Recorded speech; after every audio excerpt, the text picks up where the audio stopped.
Up until 8 p.m. last night, we had 7 more cases. They were all from Broken Hill, and all were household contacts.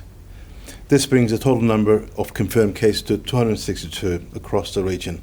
152 in Wilcannia, 109 in Broken Hill, and 1 in Balranald.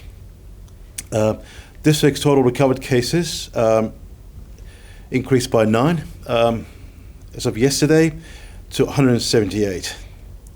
4 were from Broken Hill and 5 from Wilcannia.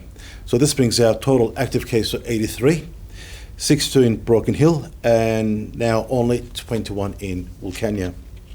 We still have no COVID positive patients in any of our hospitals as we speak. Unfortunately, we had another positive detection from Dayton.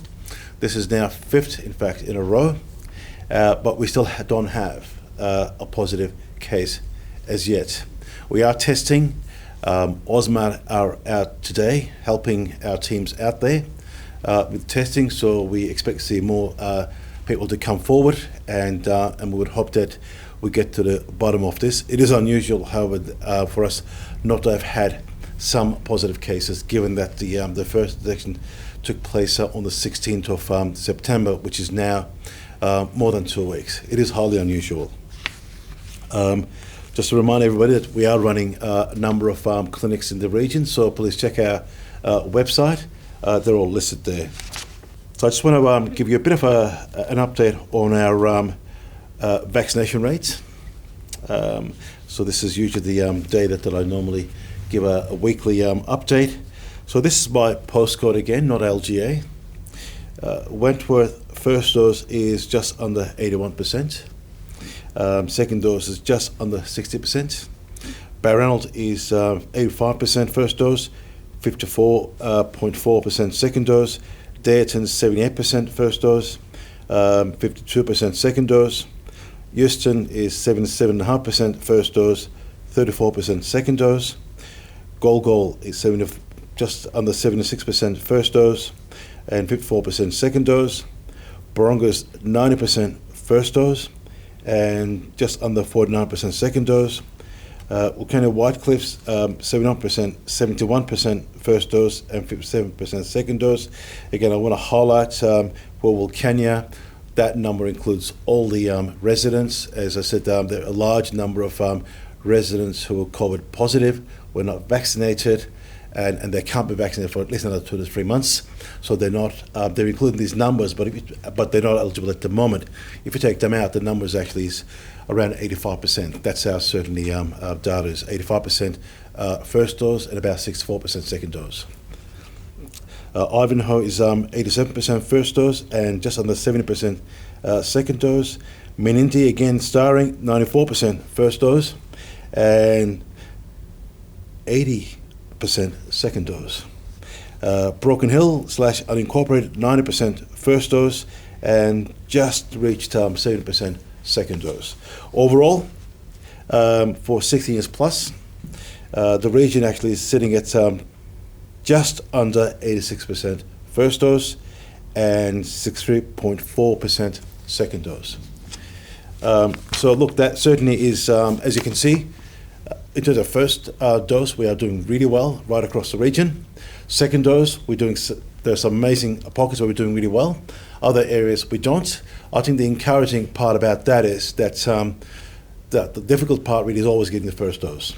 So you already have those people really in the system, and what we can look at is really look forward to is that those first doses will become second doses. So you can expect 80%.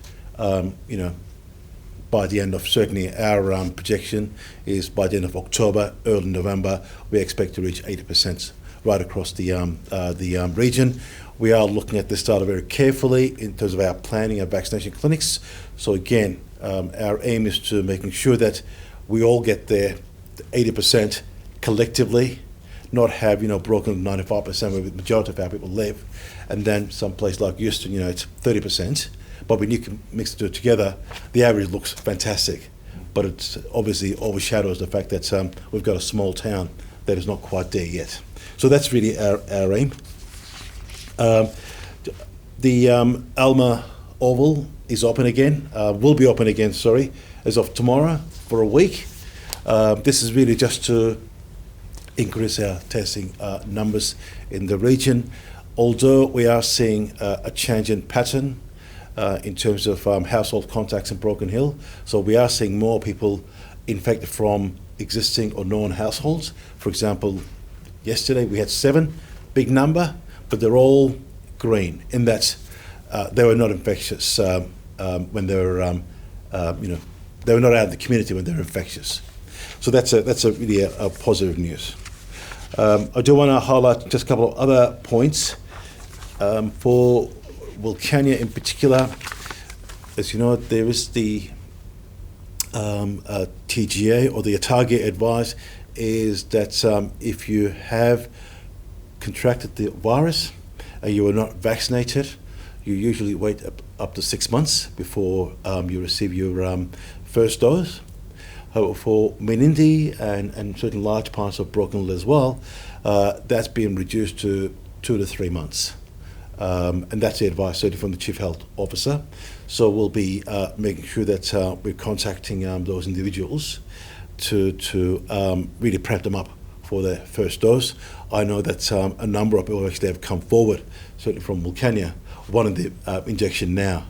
Our advice is that getting the injection straight after coming out of being positive is not going to be as effective as getting it 2 to 3 months down the track.